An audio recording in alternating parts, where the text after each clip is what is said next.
Presidente. Buenos días, Dalila Escobar de Atiempo.tv. Precisamente sobre este asunto de la reunión que también tuvo ayer con los empresarios, los temas que se abordaron que tiene que ver con el tema del plan de infraestructura, pero también las dudas que plantearon sobre el próximo encuentro presencial que tendría con el presidente de Estados Unidos, Joe Biden, quien por cierto, bueno, en las últimas horas también ha declarado que en Estados Unidos pues no es inevitable una recesión y habla de la preocupación del tema de la inflación. ¿Qué nos dice al respecto de estos temas, presidente?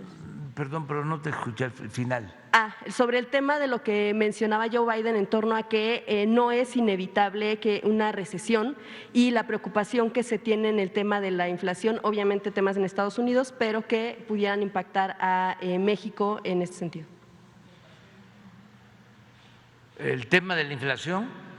Ayer se reunió usted con empresarios y Sí. hablaron de tema de plan de infraestructura, también de los temas que pudiera abordar con el presidente en el próximo encuentro presencial, que pudiera ser en julio, y también en las últimas horas el presidente Joe Biden pues declara esta preocupación en torno a la inflación y en torno a que una recesión pues no es inevitable.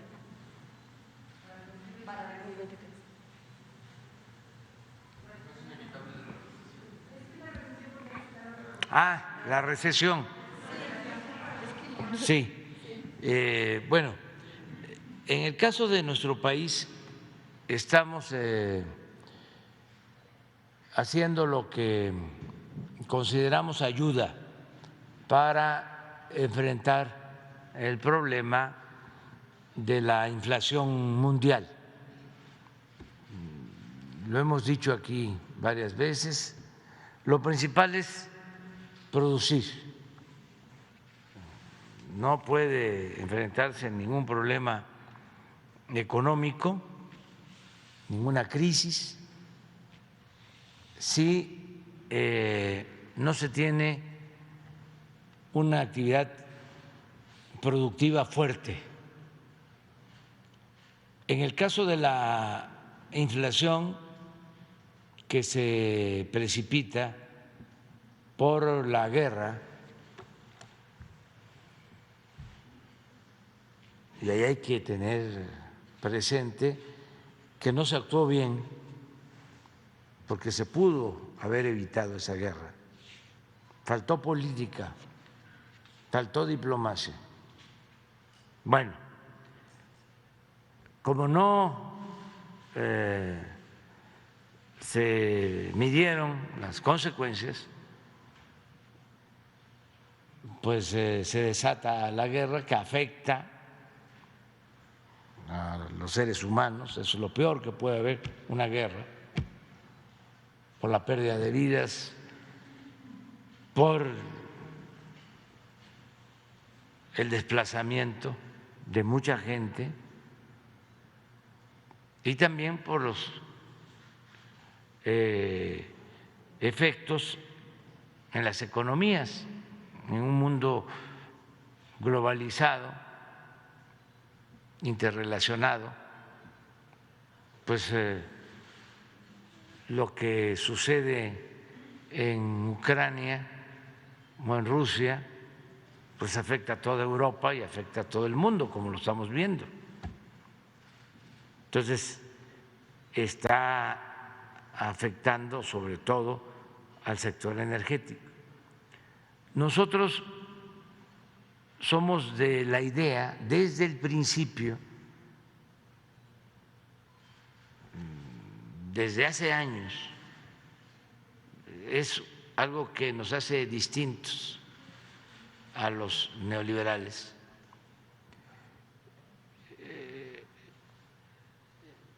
Es el sostener que debemos producir lo que consumimos.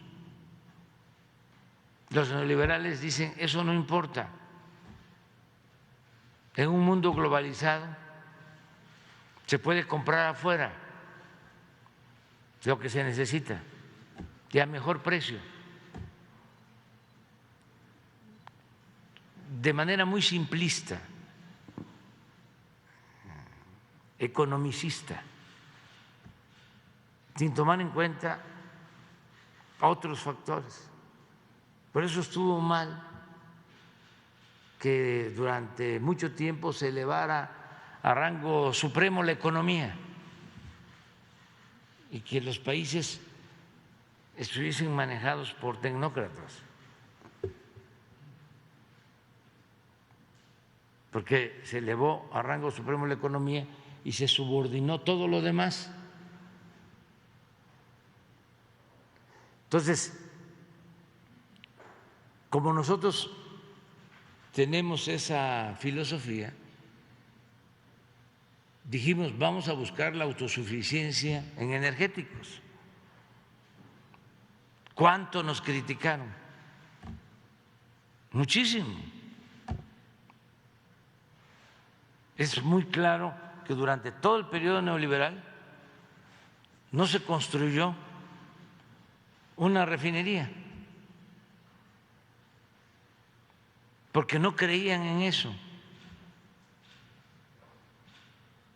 Apostaron a extraer petróleo y vender petróleo crudo, no procesarlo. Y no solo no crearon las refinerías, las abandonaron y estuvieron a punto de venderlas. Como parte de esa política no debe de olvidarse que destruyeron la industria petroquímica, todo lo que se había logrado en petroquímica lo acabaron para no meternos en productos petroquímicos de más complejidad. Solo pensemos en los fertilizantes. Éramos autosuficientes y nos volvimos importadores de fertilizantes. Pues estos son los saldos, la herencia de esa política. Nosotros lo que estamos haciendo es producir lo que consumimos y nos propusimos lograr la autosuficiencia en combustibles. Y por eso, en el tiempo que llevamos, hemos invertido en la rehabilitación de las refinerías y logramos ya estar procesando el doble de el petróleo crudo que se procesaba en las 6 refinerías, porque estaban en estado deplorable, en ruina. Nunca habían invertido como ahora. Y cuando invirtieron en las reconfiguraciones de las refinerías, nada más imagínense, reconfiguraron de las 6, 3 en el periodo neoliberal, en 2 sexenios, 3, menos de 20 años. Dedicaron 8,000 millones de dólares a la reconfiguración de 3 de las 6 refinerías. Fue tanta la robadera que al final, a pesar de que costó ese proceso de reconfiguración de las 3 refinerías 8,000 millones de dólares, al final estaban produciendo más las que no fueron intervenidas, las que no fueron reconfiguradas, y les voy a decir cuáles. Salina Cruz no fue reconfigurada, Tula no fue reconfigurada, ni Salamanca. ¿Cuáles fueron reconfiguradas? Minatitlán. Ahí hicieron barbaridad y media. Cadereyta y Madero. Entonces, nosotros no con esa cantidad, con menos porque no hay corrupción. Ya llevamos invertidos 36,000 millones de pesos y ya aumentamos la producción al doble en las 6 refinerías. Pero compramos además la refinería de Deer Park, y aunque les duela a nuestros adversarios, que también cuando tomamos esa decisión, no hace mucho, hace como 6 meses que se dio a conocer, claro, empezamos las negociaciones desde hace como 2 años.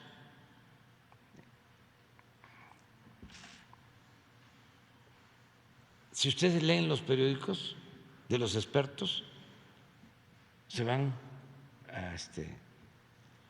a dar cuenta de que todos estaban en contra, de que era un error. Resulta que de enero a la fecha llevamos 450 millones de dólares de utilidad. Tuvimos que pagar 600 millones de dólares. Ya estamos a punto de terminar de pagar lo que nos costó y ya nos queda toda la refinería para procesar 340,000 barriles diarios. Además de eso, con tiempo, no hay en el mundo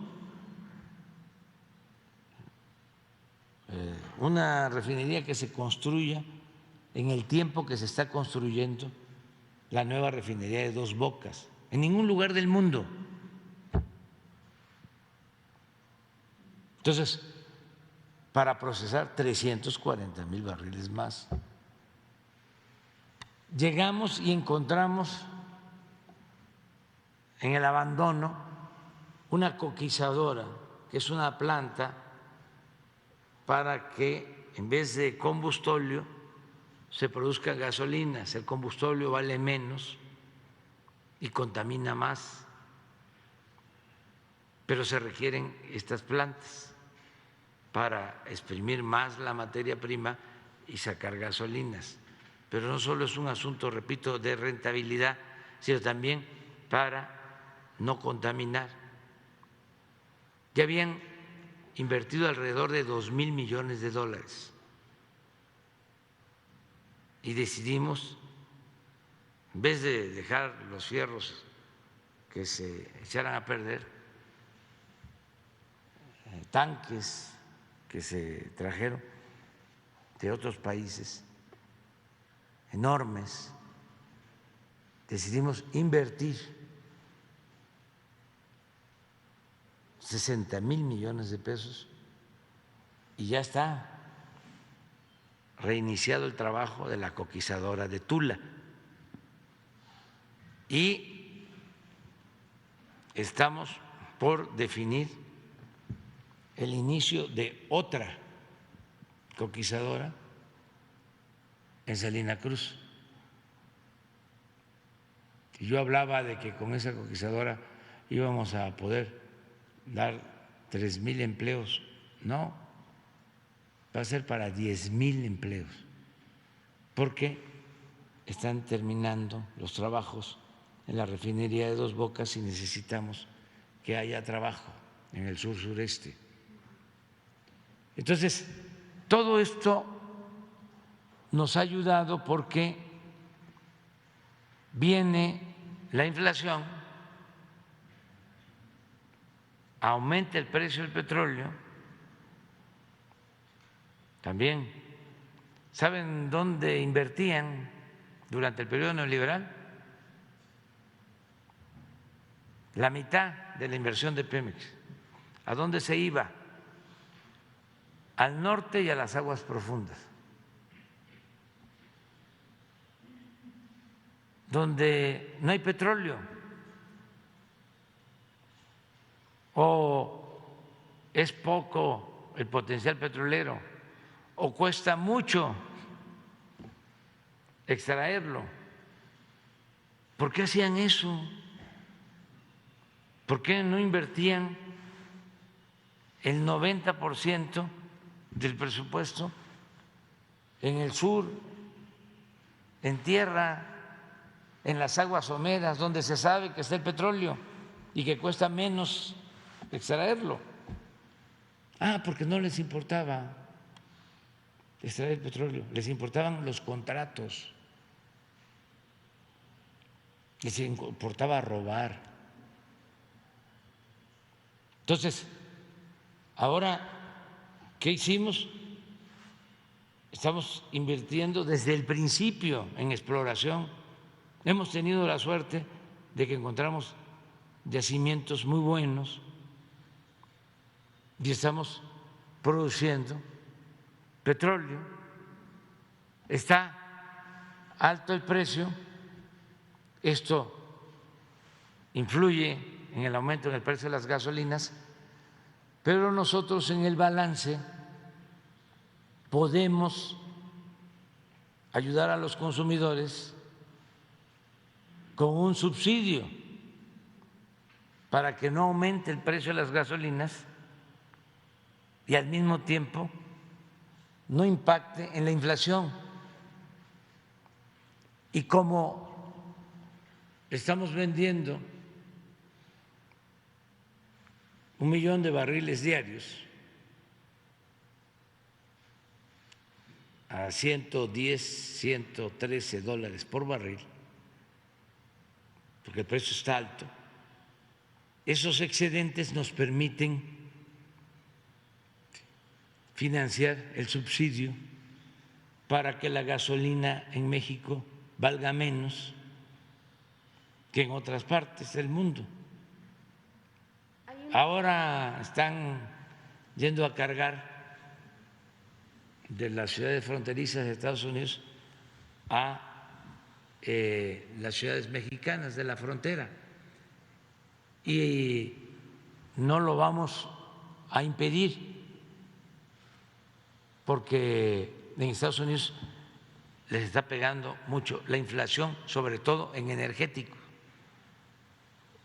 El precio de las gasolinas está muy alto.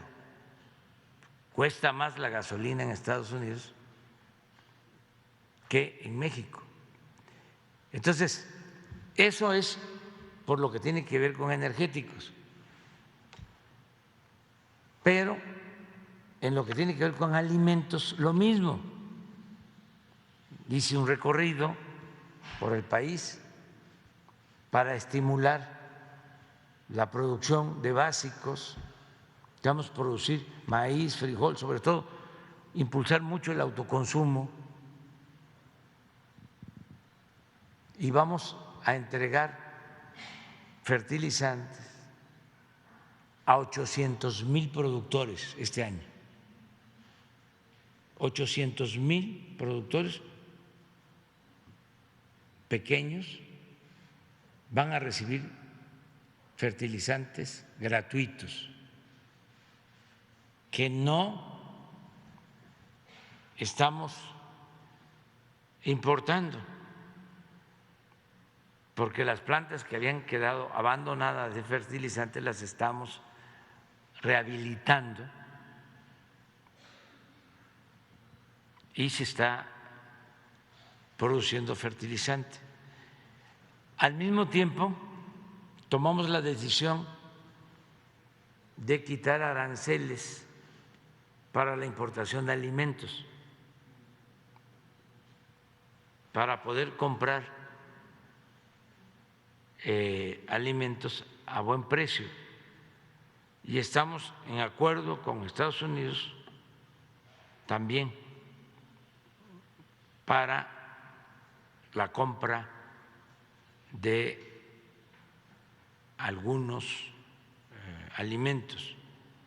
Estamos viendo esa posibilidad, porque a nosotros nos afecta más la inflación en lo que tiene que ver con alimentos, menos en lo energético. La lección es que tenemos que buscar la autosuficiencia alimentaria, así como la autosuficiencia energética, la autosuficiencia alimentaria. En este proceso, presidente, y como lo que mencionó